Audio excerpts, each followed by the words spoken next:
City University of New York. Hey, thanks for your time. This is disappointing, I suppose, for a lot of people in Europe to see, because they're relying on this gas coming through with the bleak midwinter coming up. Looks increasingly unlikely. Why is the White House so desperate to stop Nord Stream 2?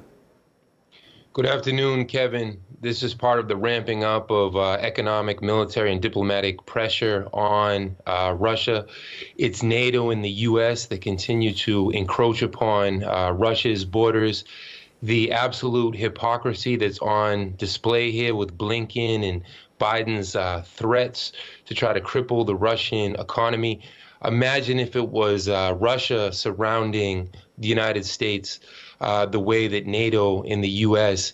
continually encroaches into the Black Sea, into Estonia, into Ukraine. So Ukraine is the latest justification to continue this new Cold War, this new global class struggle. What's really behind this is fear in U.S. ruling circles of a sovereign, strong Russia. Yeah, I mean, what's Nord Stream 2 got to do with anything that's going on and this kind of, this friction that's happening at the moment?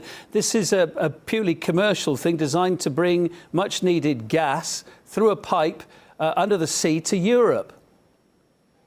Yes, this will have an impact on the Russian people, on different business interests, on different European nations. Well, and Europe too. Of course, and on the U.S. as well. This is part and parcel of the hybrid wars that we see against the Bolivarian camp in Latin America, against China. This is the unipolar hegemon in decline, afraid of a more multipolar world where different countries can team up together and overcome the sanctions and the blockades in the hybrid war. So that's what this entire war effort is. And here in the West, here in the United States, we only hear about, quote unquote, Russia's aggression, but they never mention that NATO and the U.S. are the ones that, since 1991, after James Baker promised, the Secretary of State at the time, that NATO would never creep even 1 inch east, every day they creep further and further in violation of Russia's borders and sovereignty. We've also got the G7 group of advanced economies as well, as I was mentioning earlier on, threatening Russia with a severe response if it attacks Ukraine.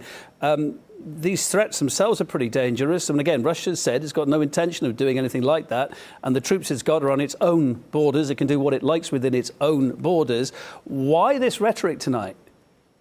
And this was the same rhetoric coming out of the hypocritically named Democracy Summit that Biden hosted, which was really an embarrassment for the G7 countries, the junior partners of the United States. This had nothing to do with democracy. This was a euphemism for really what's the imperialist club, the unipolar club that's so afraid of a strong, sovereign Russia. They want to return Russia to the neo-colonial vassal state that it was under Boris Yeltsin, post-Soviet Union. That's what's really behind all of Blinken's latest threats.